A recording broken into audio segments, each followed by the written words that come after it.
नमस्कार, ये आकाशवाणी शिमला है। अब आप प्रभा शर्मा से प्रादेशिक समाचार सुनिए। आज के मुख्य समाचार। मुख्यमंत्री सुखविंदर सिंह सुक्खू ने कहा, बजट का पर्याप्त प्रावधान करने पर ही ओपीएस को किया गया लागू। पूर्व भाजपा सरकार पर खोखली घोषणाएं करने का लगाया आरोप। कृषि मंत्री चंद्र कुमार ने मनरेगा के तहत करवाए जाने वाले सभी विकास कार्यों में पारदर्शिता बरतने के पंचायत प्रतिनिधियों को दिए निर्देश। केंद्रीय मंत्री अनुराग ठाकुर के एक से श्रेष्ठ कार्यक्रम के तहत सुजानपुर क्षेत्र की 1 दर्जन से अधिक पंचायतों में बांटे गए लैपटॉप व स्कूल बैग। और भाजपा ने प्रदेश सरकार पर विधायक क्षेत्र विकास निधि की किश्त जारी न कर विकास कार्यों को प्रभावित करने का लगाया आरोप। अब समाचार विस्तार से। मुख्यमंत्री सुखविंदर सिंह सुक्खू ने कहा है कि सरकार जनता से किए सभी वायदों को चरणबद्ध तरीके से पूरा करेगी। आज ऊना के कोटला कलां में राधा कृष्ण मंदिर में आयोजित धार्मिक समागम में भाग लेने के बाद पत्रकारों से बातचीत में उन्होंने कहा कि बजट का पर्याप्त प्रावधान और योजनाबद्ध तरीके से प्रदेश के कर्मचारियों के लिए कांग्रेस सरकार ने ओपीएस लागू करने का फैसला लिया है। उन्होंने कहा कि पूर्व भाजपा सरकार ने चुनाव के समय केवल घोषणाएं कर लोगों से वोट बटोरने का असफल प्रयास किया है।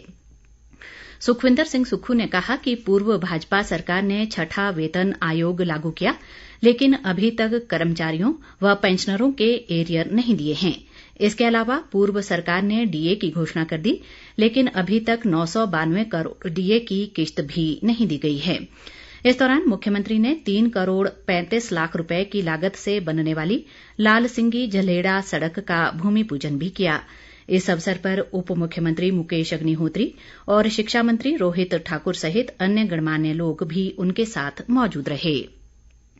इससे पहले मुख्यमंत्री ने नादौन क्षेत्र के सेरा में वरिष्ठ अधिकारियों के साथ हमीरपुर और नादौन विधानसभा क्षेत्रों की विभिन्न विकासात्मक परियोजनाओं की समीक्षा की। उन्होंने अधिकारियों को सभी परियोजनाओं को जल्द पूरा करने के निर्देश देते हुए कहा कि इनमें अनावश्यक विलंब नहीं होना चाहिए। इस दौरान मुख्यमंत्री ने जन समस्याएं भी सुनी। कृषि व पशुपालन मंत्री चंद्र कुमार ने अधिकारियों और पंचायत प्रतिनिधियों को मनरेगा के तहत करवाए जाने वाले सभी विकास कार्यों में पारदर्शिता बरतने और इनकी गुणवत्ता सुनिश्चित करने के निर्देश दिए हैं। उन्होंने ग्रामीण विकास विभाग को हर पंजीकृत मनरेगा वर्कर के लिए साल में कम से कम 90 दिन का रोजगार सुनिश्चित करने के निर्देश भी दिए। चंद्र कुमार ने आज ज्वाली विधानसभा क्षेत्र के कोटला में जन समस्याएं सुनने के अवसर पर कहा कि किसानों व पशुपालकों की आय बढ़ाने के लिए राज्य सरकार प्रयासरत है। कृषि मंत्री ने कहा कि लोगों, विशेषकर युवाओं को पशुपालन व्यवसाय की ओर आकर्षित करने और डेयरी फार्मिंग से जोड़ने के लिए कार्य योजना तैयार की जा रही है। उन्होंने लोगों को प्राकृतिक खेती अपनाने के लिए प्रेरित व जागरूक करने पर भी बल दिया। स्वास्थ्य मंत्री धनीराम शांडिल ने आज शिमला के समीप ढली स्थित विशेष योग्यता संस्थान और नारी सेवा संस्थान मशोबरा व वृद्ध आश्रम बसंतपुर का निरीक्षण किया। इस अवसर पर उन्होंने कहा कि राज्य सरकार ने अपनी पहली कैबिनेट में सुखाश्रय योजना को प्रदेश में लागू किया है।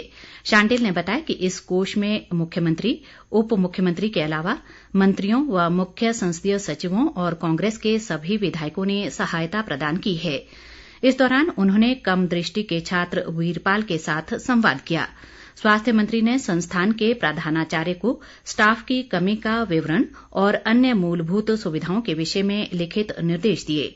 शांडिल ने बताया कि नारी सेवा संस्थान मशोबरा में 3 हिमाचल जबकि 17 बाहरी राज्यों की नारियां रह रही हैं।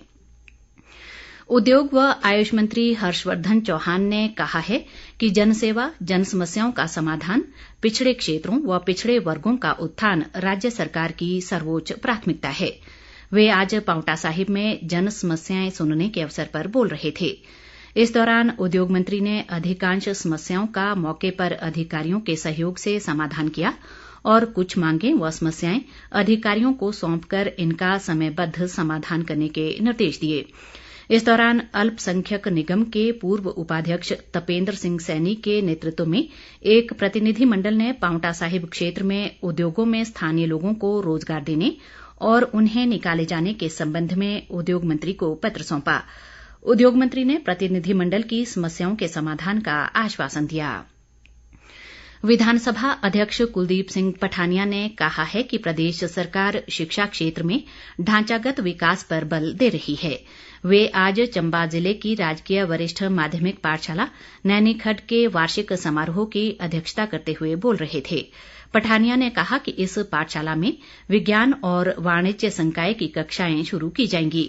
उन्होंने विद्यार्थियों को अपने जीवन का लक्ष्य निर्धारित कर प्रतियोगी परीक्षाओं की तैयारी करने की सलाह दी। केंद्रीय सूचना व प्रसारण मंत्री अनुराग सिंह ठाकुर के मार्गदर्शन पर एक से श्रेष्ठ कार्यक्रम के तहत आज सुजानपुर विधानसभा क्षेत्र की 1 दर्जन से अधिक पंचायतों में अध्यापकों व छात्रों को लैपटॉप, स्कूल बैग और अन्य सामग्री वितरित की गई। केंद्रीय मंत्री द्वारा ग्रामीण क्षेत्रों में बच्चों के समग्र विकास के लिए ये एक नई पहल शुरू की गई है।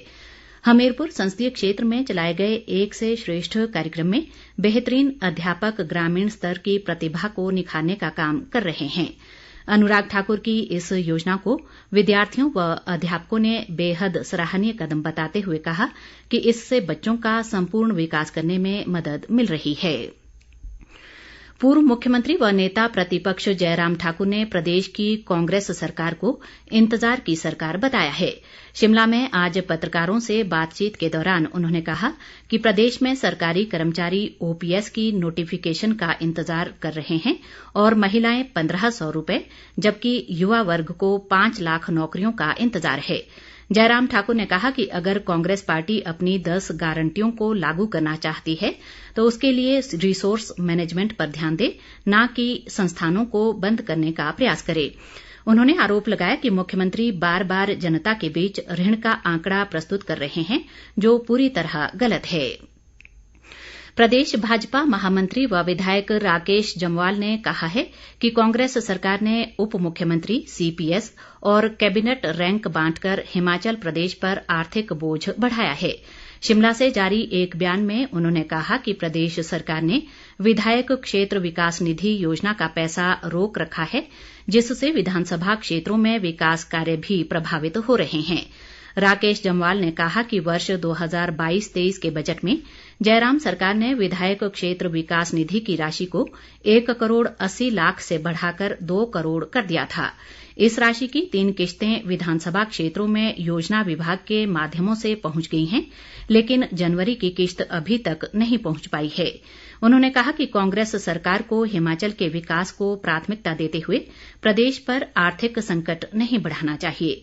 राकेश जम्वाल ने कहा कि कांग्रेस सरकार ने प्रदेश में 620 से अधिक सरकारी संस्थानों पर तालाबंदी कर दी है और जन कल्याणकारी योजनाओं की कार्यप्रणाली में विघ्न बनाने का प्रयास कर रही है, जो जनहित में नहीं है।